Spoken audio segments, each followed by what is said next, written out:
ಇಂದು ನಟ ದಿವಂಗತ ಅಂಬರೀಶ್ ಅವರ 72ನೇ ಹುಟ್ಟುಹಬ್ಬ ಜಯಂತಿ ಹಿನ್ನೆಲೆಯಲ್ಲಿ ಅಂಬಿ ಕುಟುಂಬಸ್ಥರು ಕಂಠೀರವ ಸ್ಟುಡಿಯೋದಲ್ಲಿರುವಂತಹ ಸಮಾಧಿಗೆ ತೆರಳಿ ಪೂಜೆ ಸಲ್ಲಿಸಿದರು. ಸುಮಲತಾ ಅಂಬರೀಶ್, ಅಭಿಷೇಕ್ ಪತ್ನಿ ಅಬಿಬಾ ಬಿದ್ದಪ್ಪ ಪೂಜೆ ಸಲ್ಲಿಸಿದರು. ಅಭಿಮಾನಿಗಳ ಜೊತೆಗೆ ಅಭಿಷೇಕ್ ಅಂಬರೀಶ್ ಕೇಕ್ ಕತ್ತರಿಸಿ ತಂದೆಯ ಹುಟ್ಟುಹಬ್ಬ ಆಚರಿಸಿದರು.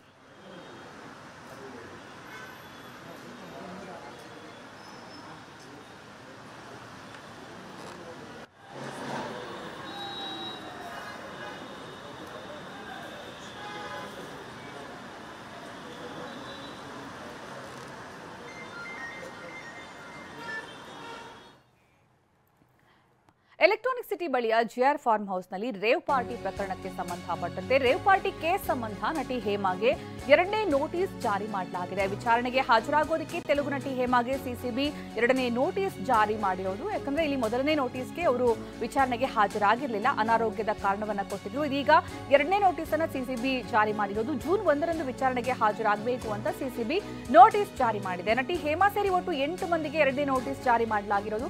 ಸಿಸಿಬಿ ಅಧಿಕಾರಿಗಳ ಮುಂದೆ ವಿಚಾರಣೆಗೆ ಹಾಜರಾಗುವಂತೆ ನೋಟಿಸ್ ಅನ್ನು ಜಾರಿ ಮಾಡಲಾಗಿದೆ. ಈ ಹಿಂದೆ ವಿಚಾರಣೆಗೆ ಹಾಜರಾಗುವಂತೆ ಸಿಸಿಬಿ ನೋಟಿಸ್ ನೀಡಿತ್ತು. ಆದರೆ ಅನಾರೋಗ್ಯದ ನೆಪವೊಡ್ಡಿ ವಿಚಾರಣೆಗೆ ಗೈರಾಗಿದ್ರು ಹೇಮಾ. ಅನಾರೋಗ್ಯದ ನೆಪವೊಡ್ಡಿ 1 ವಾರ ಸಮಯಾವಕಾಶವನ್ನು ಕೂಡ ಕೇಳಿದ್ರು ನಟಿ. ಇದೀಗ ಮತ್ತೆ 2ನೇ ನೋಟಿಸ್ ಜಾರಿಯಾಗಿದೆ. ಈ ಸಂದರ್ಭ ವಿಚಾರಣೆಗೆ ಹಾಜರಾಗ್ತಾರಾ ಅಥವಾ ಇನ್ನೇನಾದರೂ ಕಾರಣ ಕೊಡ್ತಾರಾ ಕಾದು ನೋಡಬೇಕಾಗಿದೆ. ಡ್ರಗ್ ಸೇವನೆಯ ಆರೋಪವನ್ನು ಹೊತ್ತಿರುವಂತಹ ತೆಲುಗು ನಟಿ ಹೇಮಾ ಅನೇಕ ವಿಡಿಯೋಗಳನ್ನು ಬಿಡುಗಡೆ ಮಾಡ್ತಾ ಇದ್ರು ಬಿಟ್ಟರೆ ವಿಚಾರಣೆಗೆ ಹಾಜರಾಗ್ತಿರ್ಲಿಲ್ಲ. ವಿಚಾರಣೆಯ ಸಂದರ್ಭ ನೋಟಿಸ್ ನೀಡಿದ ಸಂದರ್ಭ ವೈರಲ್ ಫೀವರ್ ಇದೆ, ವಿಚಾರಣೆಗೆ ಹಾಜರಾಗೋದಕ್ಕೆ ಸಾಧ್ಯ ಆಗೋದಿಲ್ಲ, ಚಿಕಿತ್ಸೆ ಪಡ್ಕೋಬೇಕು, ಹಾಗೆ ಹೀಗೆ ಅಂತ ಸಾಕಷ್ಟು ಕಾರಣಗಳನ್ನು ಕೊಟ್ಟಿದ್ರು. ಇದೀಗ ಮತ್ತೊಂದು ನೋಟಿಸನ್ನು ಜಾರಿ ಮಾಡಲಾಗಿದೆ.